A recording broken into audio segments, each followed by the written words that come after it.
Hi, everyone. It's great to see you Voyagers on Hegel. John, thank you for coming to my tour. Rhonda, Joe, hi. Good to see you guys. It is 8 o'clock on a Saturday.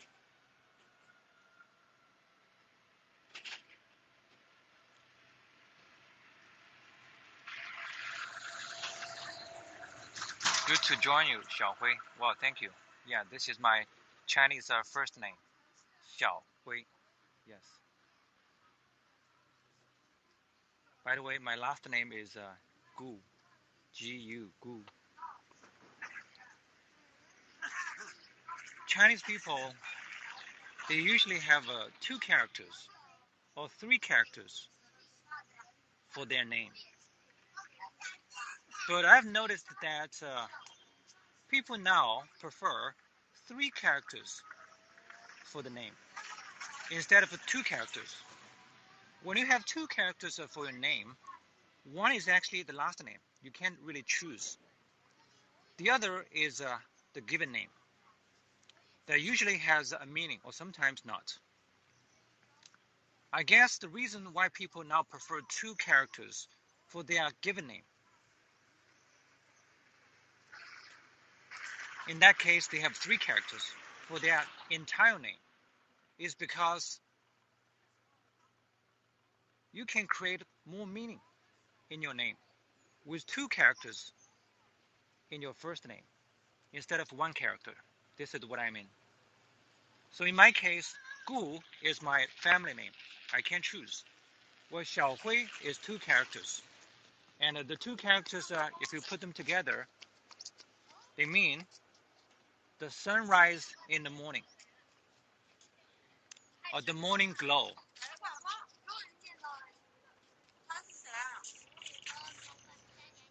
I'm here with some little friends, and before we turn the camera to see them, let me tell you where we are generally. We are in a town.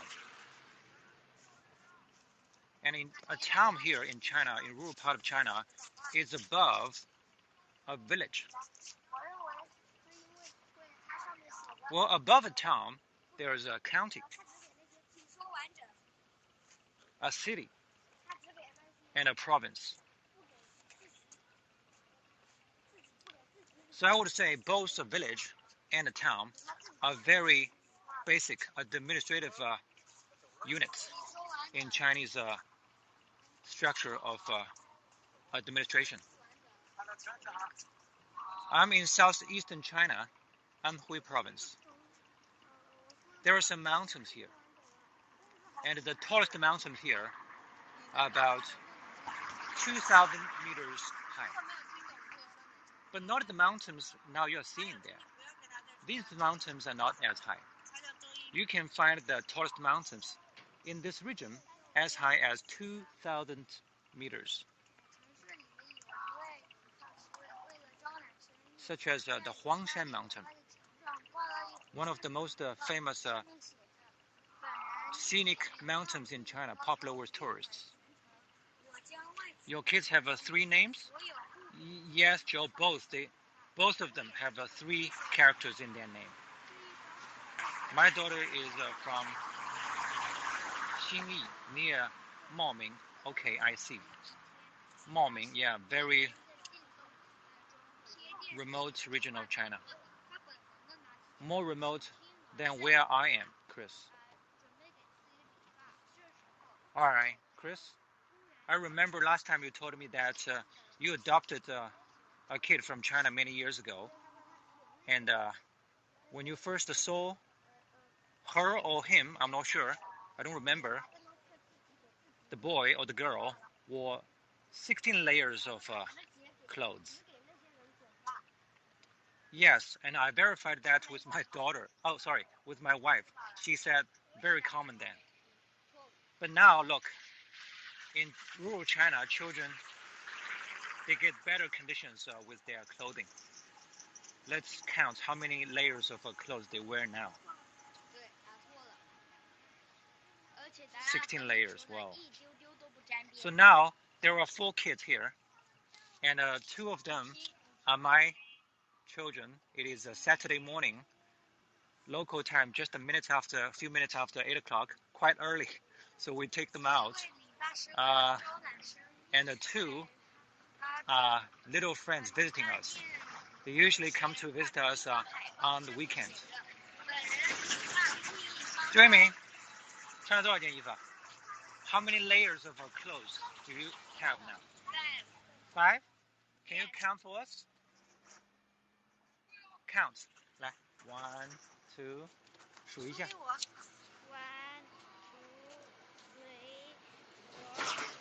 Oh, 5. Got it. Thank you. 好，汪志豪，数一下你有多少件衣服 ？How many pieces of clothes do you have now? 多少件衣服？ 只有3件。几件？哦，几件？4 4件。件啊。He has 4. 你3件。你3件。来数一下，数给。你几件？ 1, 2.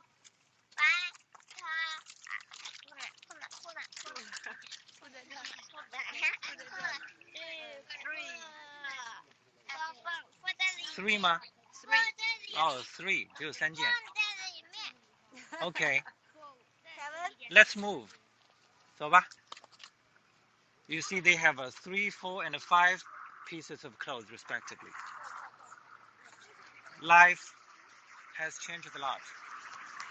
In China especially. In the past 30, 40 years. There has been a sea change in China. And look at those black and white residential buildings. As I know, most of those buildings in rural China were built all after 1980s, mostly in 1990s and even after 2000. And I can hear someone shouting. I have heard him shouting a couple of times since I started the filming. Last time I got to know in the direction where my camera is training on, there is a maniac guy. Maybe it is that guy again. Have your children picked up the local dialect? Hi, John. How many layers is your wife wearing? Okay. My children, yeah, they are picking up the local dialect in a way that they can understand better and better, but not in a way of speaking. To be honest, and sad to say that they don't even speak Shanghai dialect. I'm originally from Shanghai, but not in. But let me explain this later. I'm from Shanghai, and I grew up in a condition where people actually spoke Shanghai dialect a lot. Yeah, I grew up in the alleyways in Shanghai, in a relatively underdeveloped area. A lot of alleyways. There were a lot of people from different parts of China, and I heard people speak different kind of dialects, including Shanghainese, of course.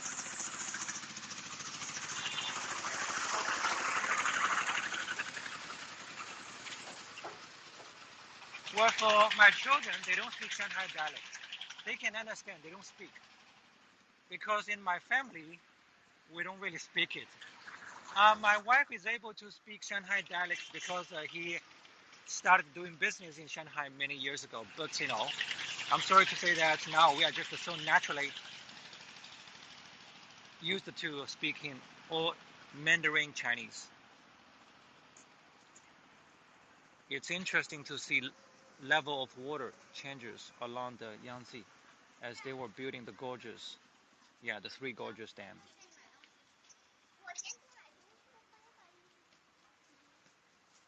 It hasn't rained much this year.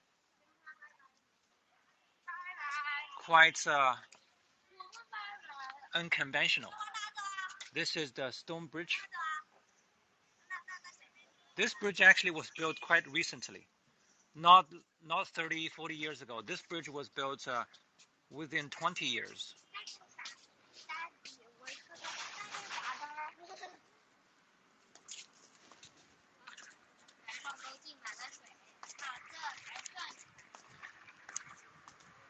And for me, I wear today 1, 2, 3. I wear 3 layers.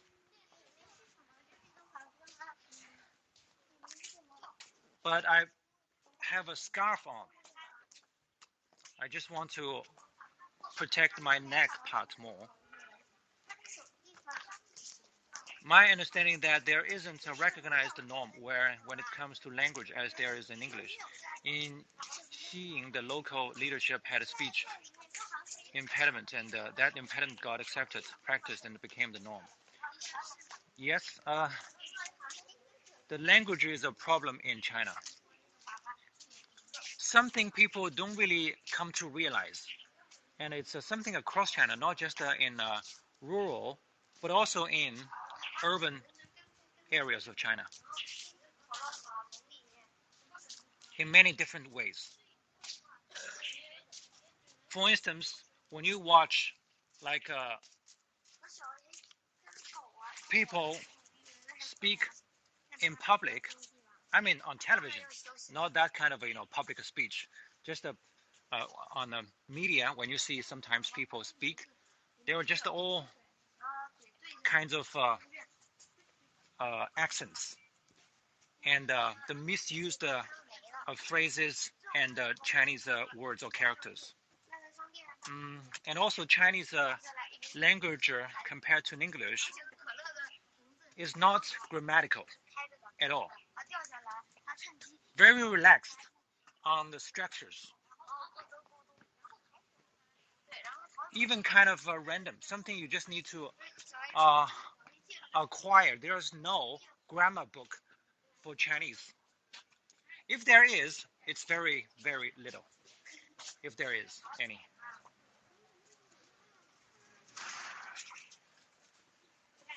There's nobody here. This place used to see the COVID test for people living in this area. And usually it was conducted here in this tent. Nowadays, where you will go, you see a lot of tents of this kind.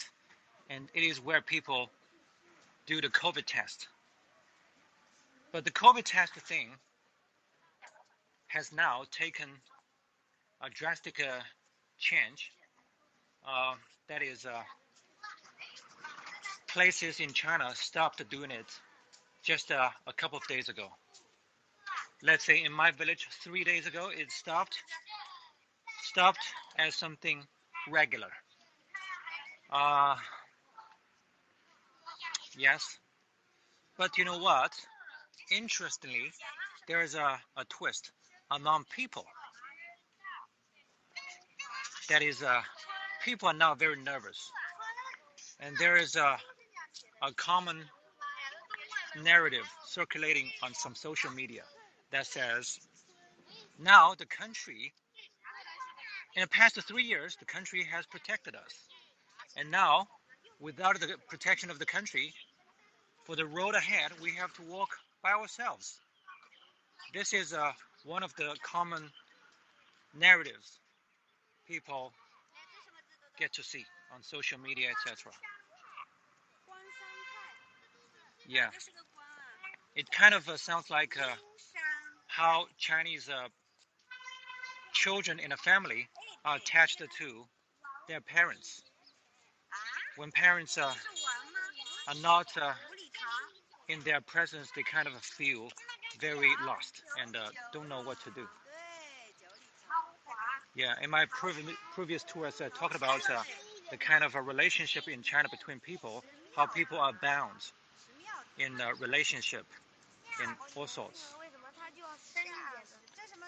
And this is the public square for the local people. You can see a pattern on the ground. And this pattern is geography, the administrative divisions of this area.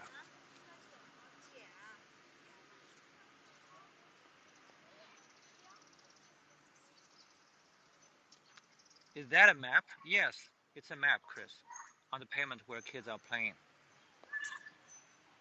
What is the name of the river? The name of the river in this part, Joe, it's called Xing'an River. Xing'an River. Xing'an, two Chinese characters. But when we say it, we call it Xing'an Jiang because Jiang is the Chinese character that stands for river. And this river is not part of the Yangtze River. It's not connected to the Yangtze. Although my area, if you just look at it on the map, roughly, it looks pretty much the part of the Yangtze Delta. That is true, but the river here is not really connected to the Yangtze. Surprisingly, no. This river originates from the Huangshan mountain range area, and it flows through here, and it goes all the way to Hangzhou. And in Hangzhou, the same river there takes a different name, Qiantang River, and it finally empties into the East China Sea. So there's no connection of this river with the Yangtze River, actually. And from here, we'll see how local people in this small town ply their businesses and trades. There are some shops, some restaurants. We'll see that. Xin'anjiang, I see on the map. That's right. That's right. The main rivers in China are two, the Yangtze. And usually in China, the area around and especially south of the Yangtze is called southern China. And the area north of the Yellow River, which is the second largest river of China, is considered northern China. Well, the area between these two rivers is kind of maybe the central plain of China.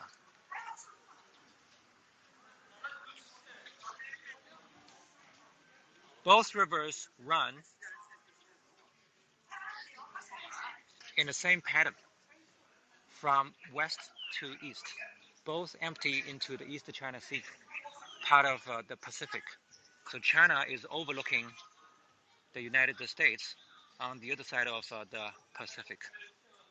And if you look at the map of China, it looks like a rooster or chicken. Not sure if there's a beak sticking out. You can check it out for yourself.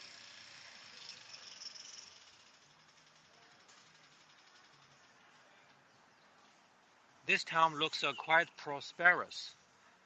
Yeah, this town has 23,000 people. This is where the local villagers come to purchase and trade stuff. There are a bunch of villagers around here. I think about 10 villagers around here. This is the center, the prosperous little town of this area.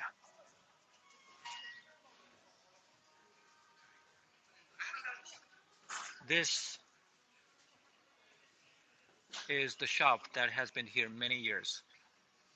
你们这家店多少年了，老板？我做了45年了。45年了。哦，都在这里吗？都在这里。都在这家啊。45 years. This man, he has run his shop for 45 years. And let's look at his trade.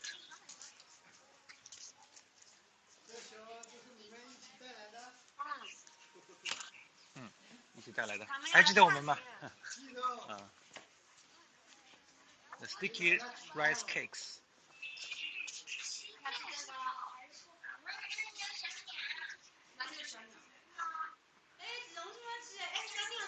啊？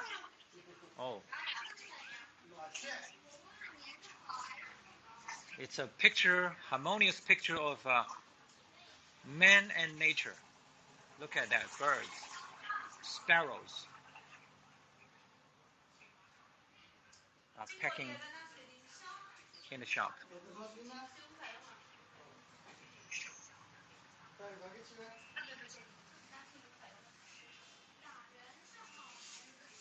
Wow, this lady is the man's wife.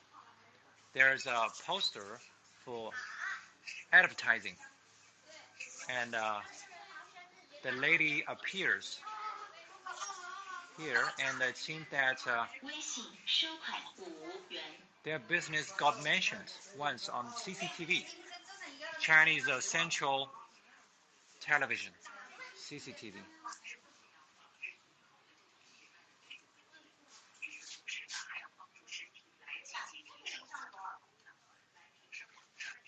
This is a shop for people to buy the sticky rice cakes. There's no filling. And the steamed buns, usually with filling. Here, being steamed in those layers of steamers. The buns with filling. 哦，你在吃早饭。配腌菜，自己腌的 Thank you, 腌 John. 菜。The lady, this is the lady, the man's wife. It's a mom and a pop shop. The lady is having breakfast, typical local breakfast. That is a bowl of congee, rice congee, with some condiments on top of the congee. And you can eat around with a bowl in your hands. Bowl and chopsticks in your hands. Move around and eat.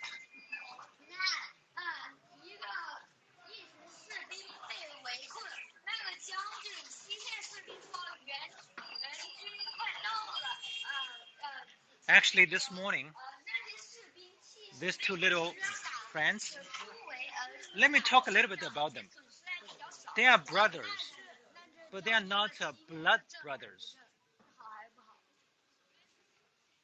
Their father is a math teacher who works in the local villager school. And this boy is the math teacher's blood son. But that boy in blue is actually adopted. This is what we know. He is adopted. And this morning they told us that this boy, the blood son, he ate congee and a steamed bun. Well, that boy, only a bowl of congee, without even any condiments. And I asked them why, and the little boy, the boy in blue, told me that because he needs to grow up more with food. Yeah, that boy, he's actually in grade 6. I have to say that among his classmates, he is relatively short, small. I saw him walk with his classmates. Sometimes I would have to say that he is a little bit short. Usually the girls are ahead, higher than him.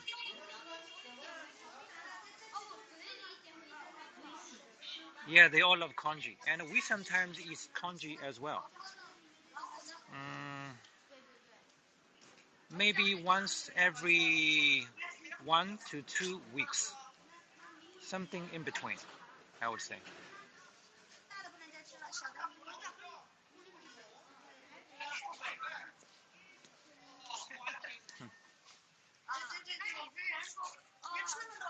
Let's also have a look at this pair of shoes.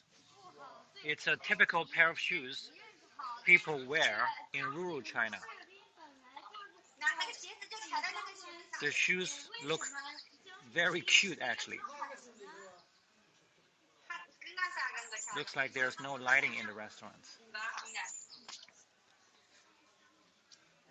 Actually, when I say I'm originally from Shanghai, it is right and not. I wasn't born in Shanghai. I was born in a different province where my mother come from originally. Not from Shanghai, but my father is a Shanghainese who, in his youth, just like many other people then in his age as youth, were kind of allocated by the government to work and take reforms in rural China. They worked on farms. So my father met my mother in a different province, and I was born in that kind of a remote southwestern province. But look, my father's family then, like my grandparents on my father's side, they then lived in Shanghai, and they moved to Shanghai when my grandfather was a young man as a refugee. Because at that time, like in the time of 1920s and 30s, China, even the whole world was kind of in a chaos, a lot of uh, conflicts and dramatic wars. So China was in a deep turmoil, and there were a lot of refugees who came mainly to Shanghai. Why? Because Shanghai then was relatively prosperous, and there were foreign settlements established by the British, by the French, and even by some other countries, but for a very a short period of the time. And those Chinese people who wanted to flee, they mainly went to Shanghai. Although a lot of them actually didn't end up living and settling in those foreign settlements, they managed to find a place in Shanghai at least. So my grandfather was one of them, and so my family, for me, we started to live in Shanghai from my grandparents' generation.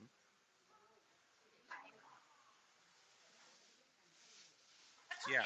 So in this sense, I'm not originally from Shanghai, and I was brought back into Shanghai to go to a primary school when I was later, not from the beginning. And the thing I want to share with you that is that I remember then I also wore a pair of shoes like this, that kind of shoes in school. And then in Shanghai, I don't think those kids in school really wore this kind of shoes. And some boys, I still remember, they laughed at me just because I wore this kind of shoes in school. Maybe it looks like something that belonged to home, but I wore it in school. They laughed at me. I still remember that.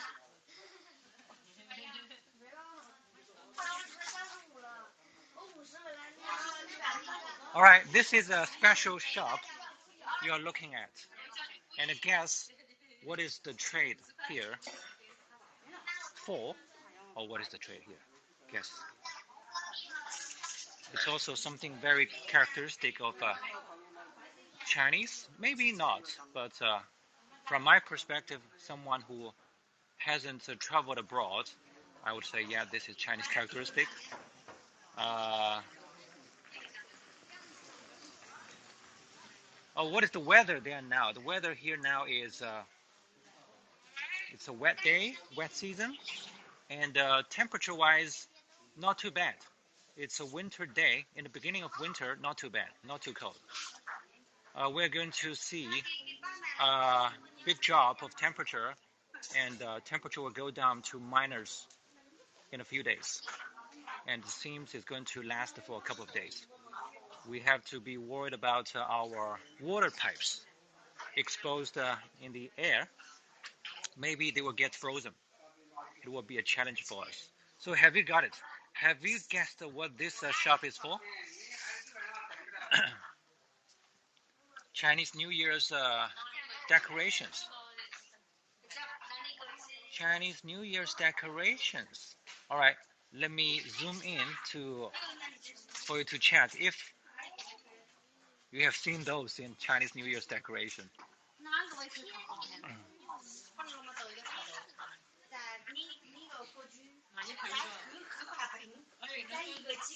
Wow, this is a local heater basket made of paper, incense sticks, yellow paper.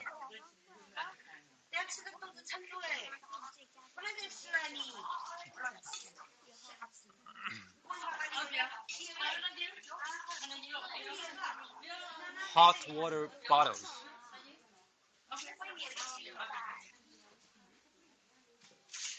Okay, let me tell the answer. This is a shop for funerary articles.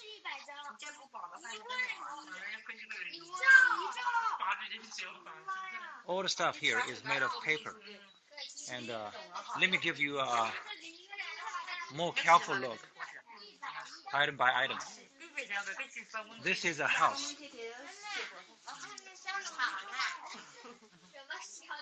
It says the villa for heaven.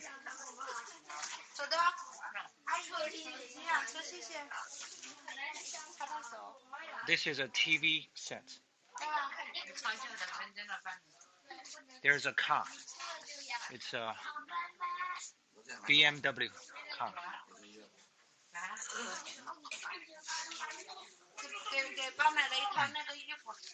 买了是吧？那是什么做的？纸做的啊。Paper washing machines. This is a kitchen range stove. Fan. Electric fan. A birthday cake.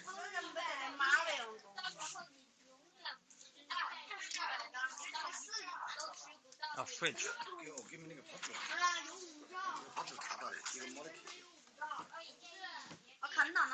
A cooking pot. And air conditioning.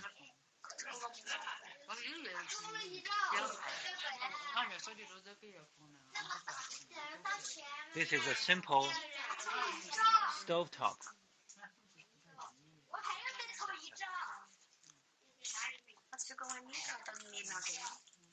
Clothes. 我看上去好像那种冬天的棉袄。你如果不把这领子竖起来的话，看上去还真像一件衣服的那种材质。像啊哈。Clothes. Looks like real.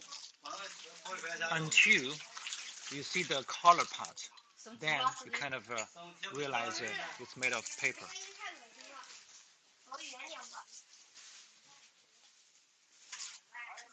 A wardrobe. An opera stage. Another house villa.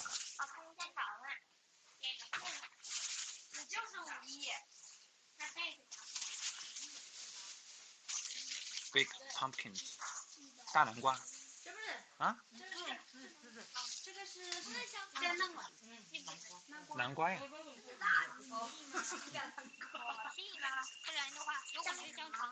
不是香肠。Banknotes. 不是香肠，不是香肠，你可不能吃了，吃了就会消失的。 Fake money. 重播一遍，你吃了可就会死啊！对啊，这不是香肠，你绝对不能吃。Funeral money. 这不是香肠，不能吃。如果你吃了之后， There's 那你就会 the face of 到时候你永远也 an 吃不 emperor. 到吃的啦。那是香肠，不是香肠。这不是辣的。 When people go to the other world, these things are burnt by the live to respect them. This is a tradition in China. People buy incense sticks plus a variety of these items made of paper. And people believe that when you do this, those deceased in the other world can still enjoy. And in Chinese culture, there's a kind of half-joking term people use to talk about someone's death. That is, report your arrival two Karl Marx.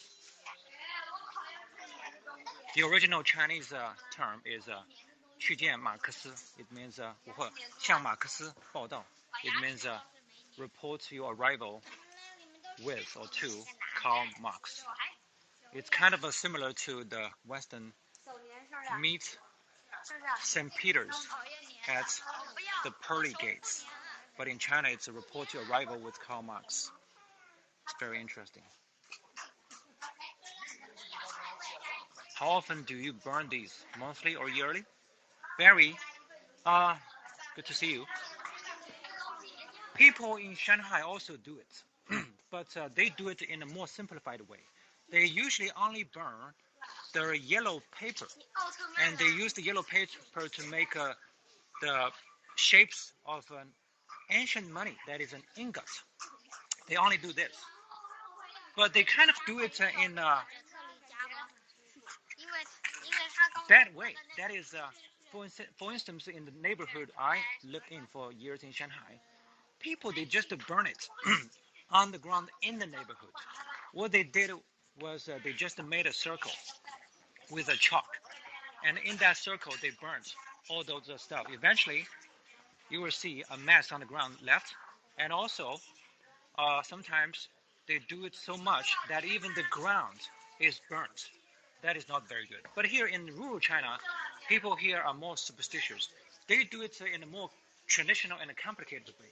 They burn different kinds of things, but they do it in the mountain. And regarding how often, I would say people do it at least once a year. Sometimes twice or three times a year, depending on how traditional you are. But at least once a year. 走啊，走老街是吧？那就一起走好了。走完老街以后，再从那边过来。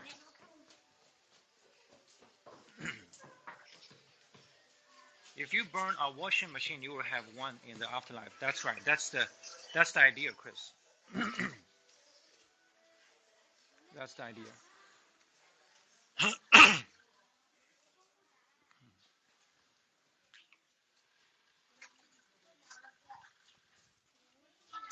People of my generation,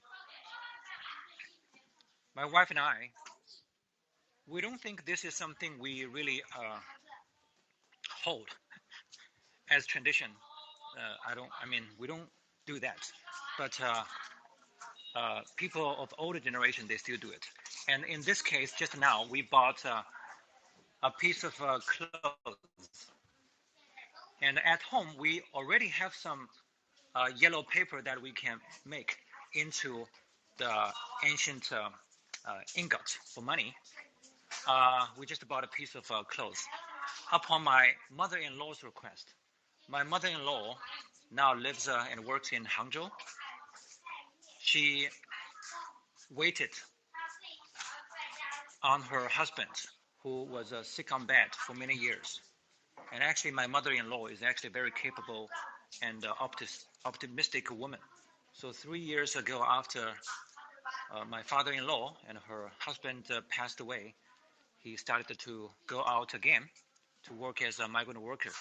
And he enjoys doing it because he now has more freedom. This is an old alleyway. We are going to burn the paper clothes in less than 15 days.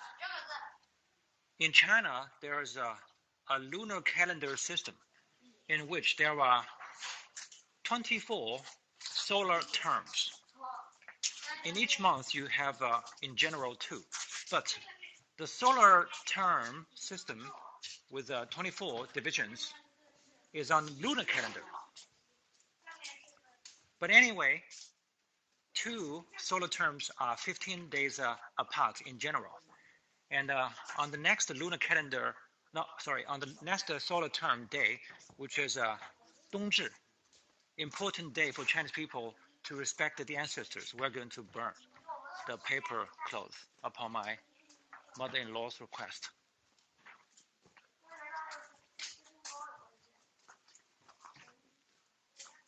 This is like a journey back to old days. A grocery shop.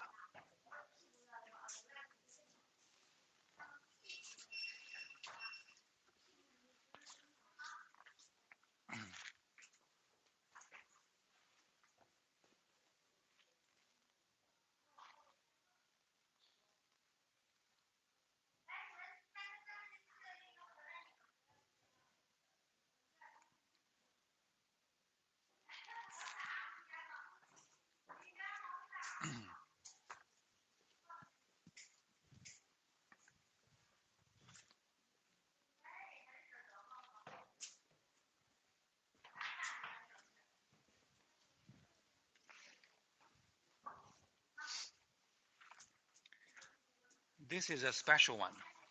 It says 供销社.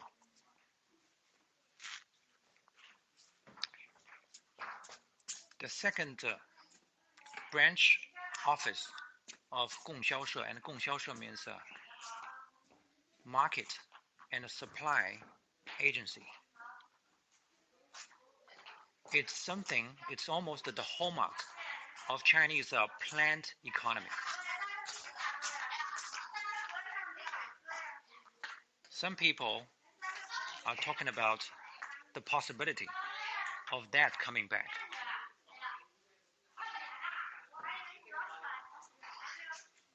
The market and supply agency.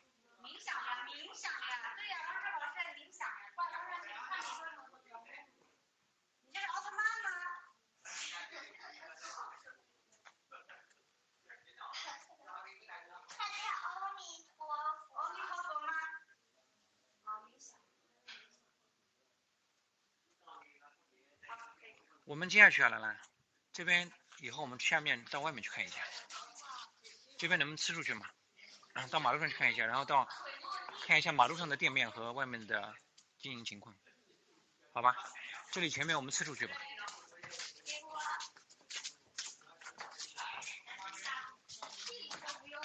People these days are quite nervous because the COVID restrictions are relaxed, and they fear that the disease may fast spread among people without the protection and the regulations of the government. People I saw, people who didn't wear a mask, let's say a week ago, now wear a mask. Some of them, because they are nervous.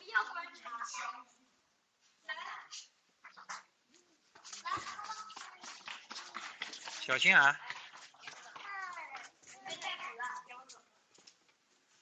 Very sad to see so many vacant stores.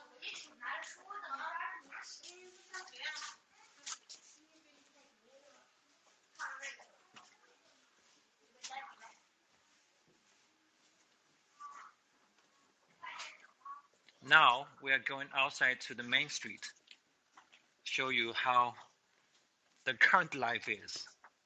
We are leaving this old alleyways. Now you can see some people living here. There's a big pumpkin hanging there. Wow.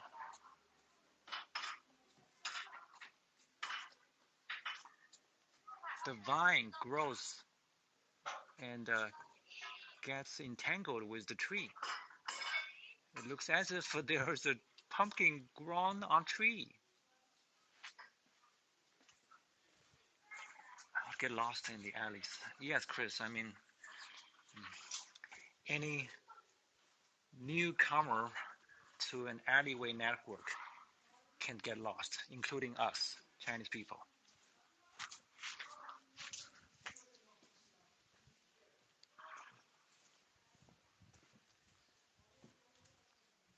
Oh, pumpkins grow in trees in China. Yeah, quite a scene. Okay, there's the main commercial street outside. and hopefully we can show you also some current businesses and trades going on there. 那个衣服多少钱啊？那个衣服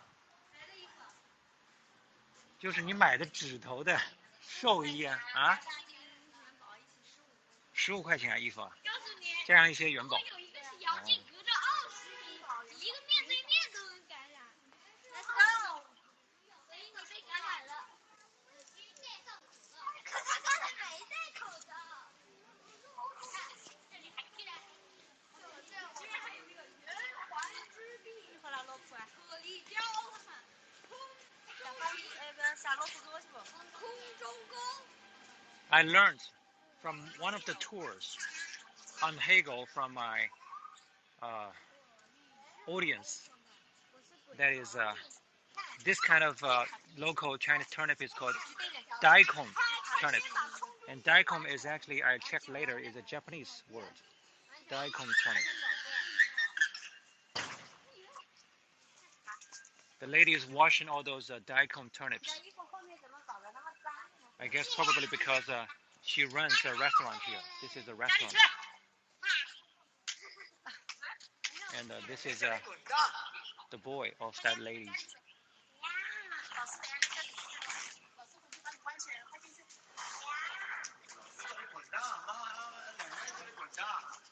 You mentioned math teacher earlier. Can you describe more about the school system there? In general, kids, they spent 3 years in kindergarten, usually from age 3 to age 6, and then they go to an elementary school for 5 years. But sometimes they go to a primary school for 6 years.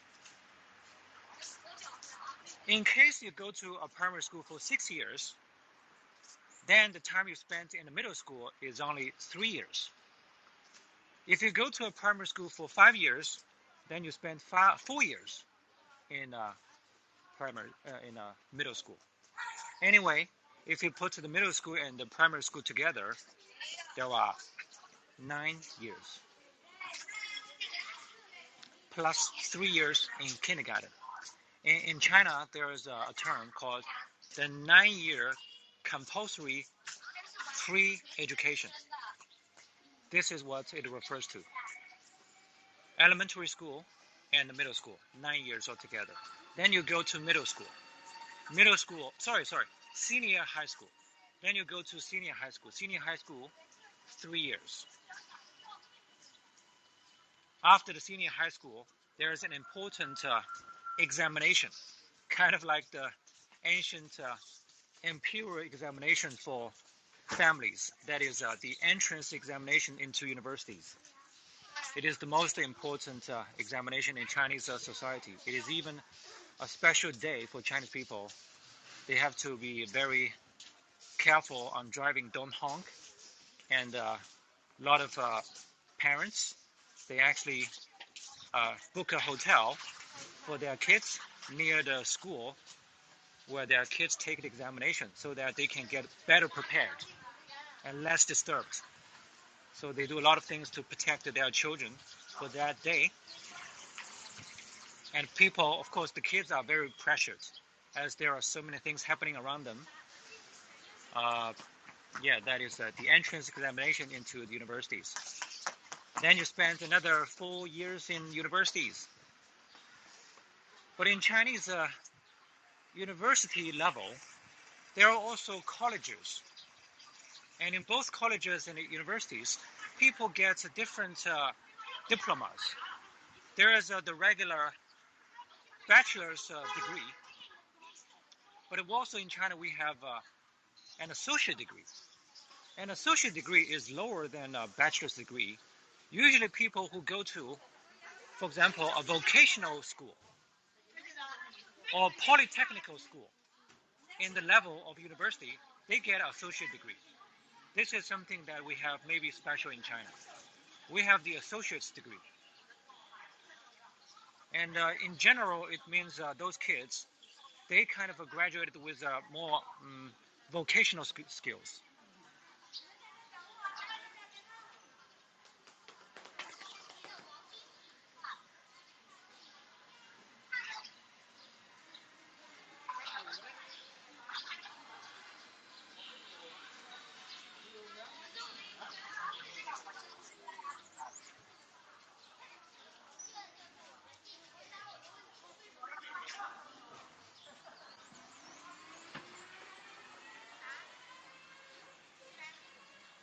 We're going to go across the street to show you a local fresh food market. 我们要不要走前面的斑马线？走前面吧。带他们去买烧饼。我不管你了。我去买烧饼，应该还有10分钟。哦。但是我建议烧饼。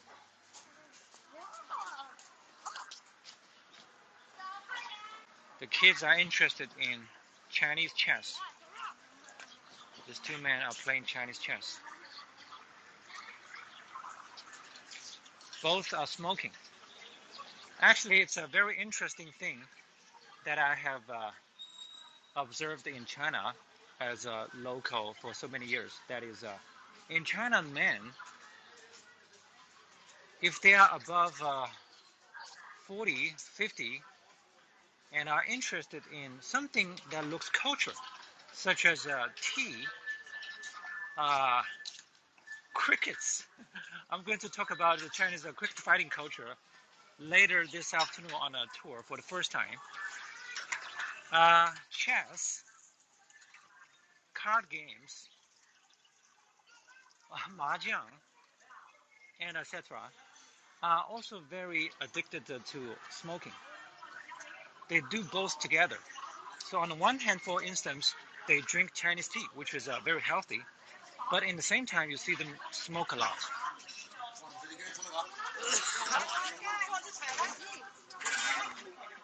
Yeah, mahjong, yes. Mahjong is one of the signatures of Chinese culture, I would say.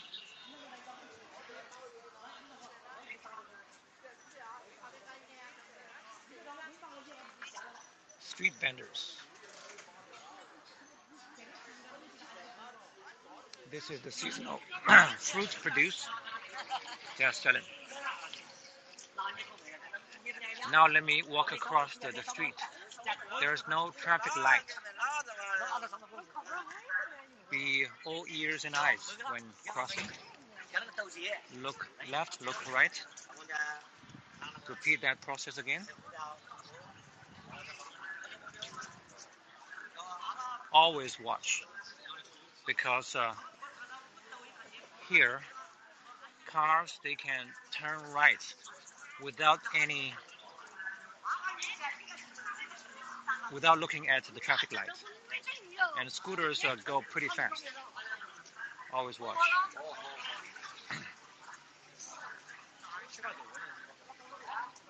This is another authorized area for street vendors. You cannot do it anywhere, because in the streets there are some men patrolling in uniform. This is an authorized place for street vendors, and let's see what they are selling and making. It's kind of an oily pancake.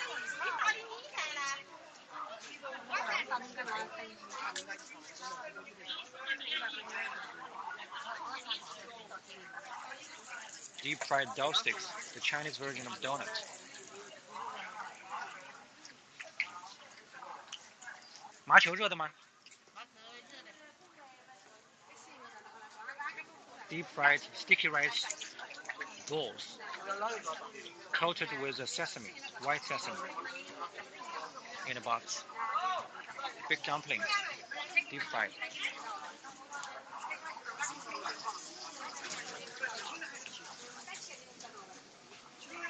Water chestnuts.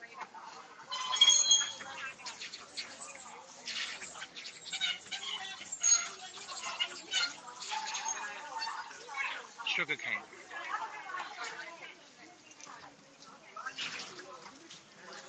More oily pancakes.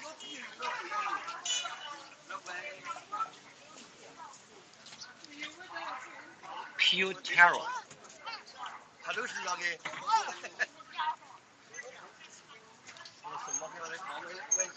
Snails.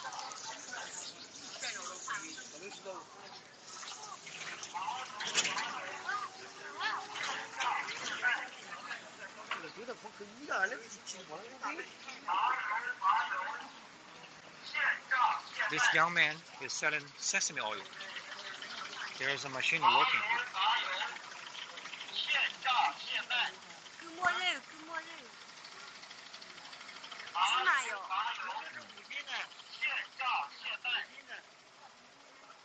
How much for those?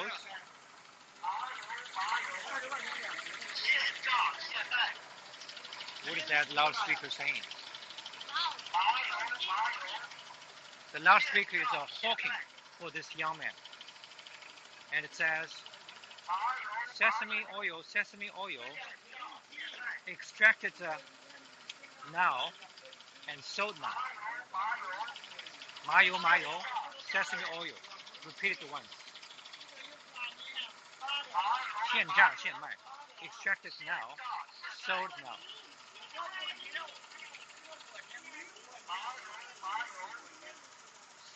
And right there you can see the public office supervising the street market.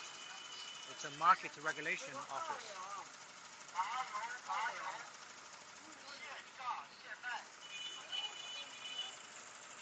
They are doing business under the nose of the supervision department.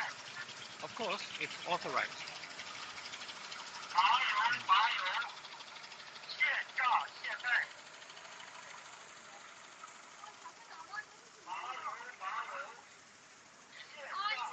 My wife just now bought a piece of clothes made of paper, right? A funeral article. And it cost us something like 10 yuan. And another 5 yuan for some paper money. And altogether we spent 15 yuan for a piece of clothes. And some money. Fake money. 对，你这又是特色了。毛豆腐。对。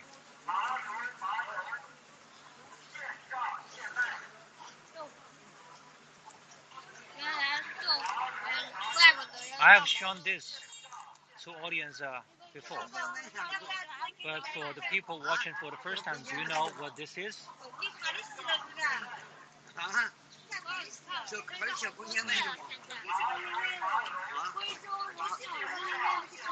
小朋友在学英语啊，要学英语啊，要学英语啊。The man said, "Why do you speak in English?" But in a nice manner. He asked this question in a nice manner. This is his business. He is selling. And now, there is a new customer who just came and sat down. Automatically, that means he ordered a portion of the thing you are looking now here. Let's see how he does it. On bamboo poles, put them in the frying pan, a big one. Zoom in. The white hair part, the white hair side is put on the frying pan. Now they are being cooked.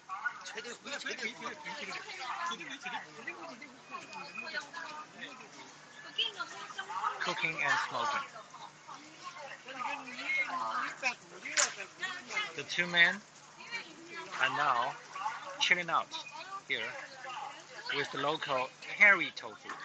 They literally call this hairy tofu. You literally, I mean, you can actually see the hair, the white hair, at least on one side of the tofu. It is the result of fermentation.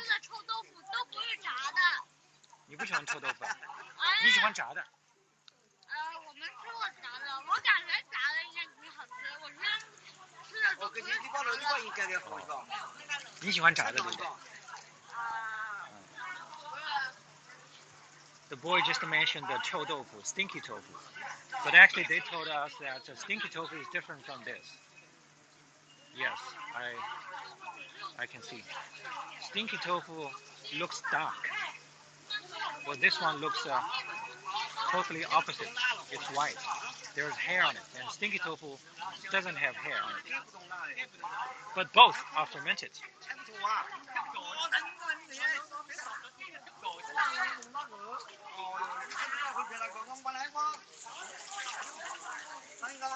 This is another common pancake baked in a Chinese tandoori oven.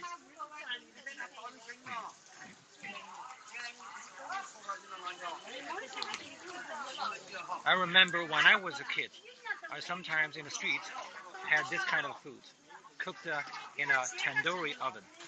Like this kind of cake, or sometimes roasted sweet potatoes.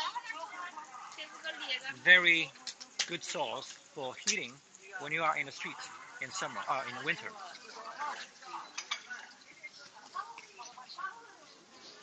What are the books of the boys carrying?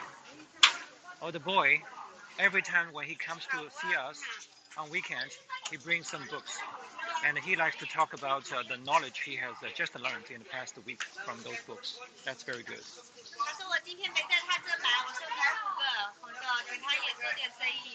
Oh.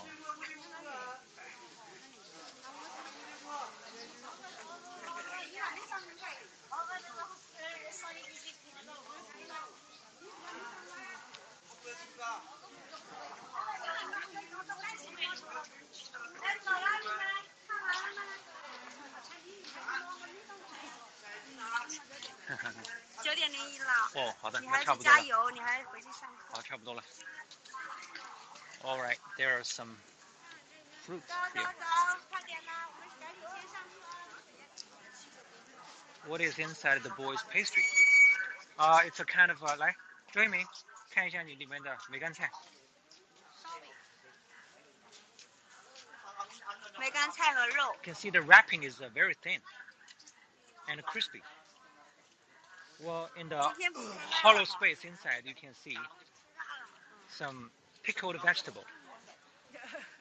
And this vegetable is actually a leaf mustard. After being processed, like the repeated air drying and steaming, yeah, you kind of make this. A leaf mustard, pickled vegetable, with minced pork. 里面有肉的哈。有肉。 There's minced pork, yeah, mixed with the pickled vegetable. That is the filling. Okay.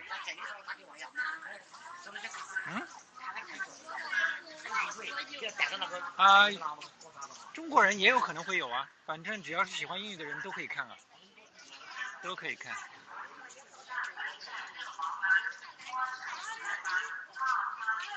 This is a convenient. This is a supermarket.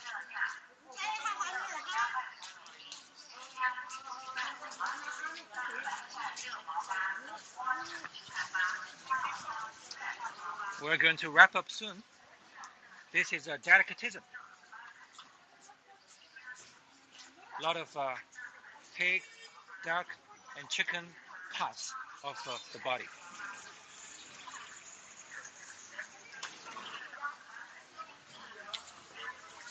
The southern style of Chinese duck, roasted duck, not Peking duck, southern style.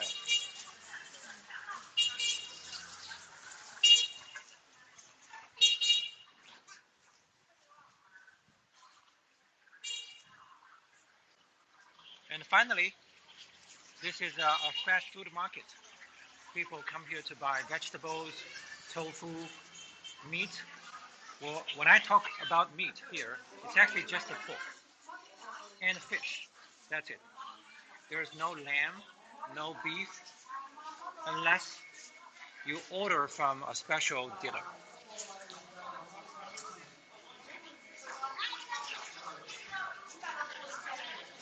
Watch out for the popo. Popo. Okay, guys, thank you.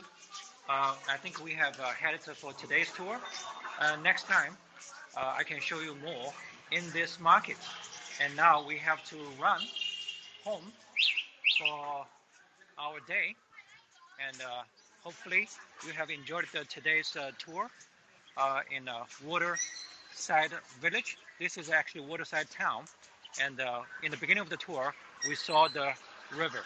And yes, I think that's it for today. And tomorrow morning, at about the same time, I have a tour to meet another time the local people in their home. And we're going to see a lady and her grandson. Two live together in a village. Only two of them live together here in this village area. And let's see how they live. And later this afternoon, I have a tour that features Chinese quick fighting culture. It is a great lens for you to see Chinese people's life. So I will do that, keep doing that. And so that's it for today. Thank you very much, guys. Have a good day ahead, and see you next time. Goodbye.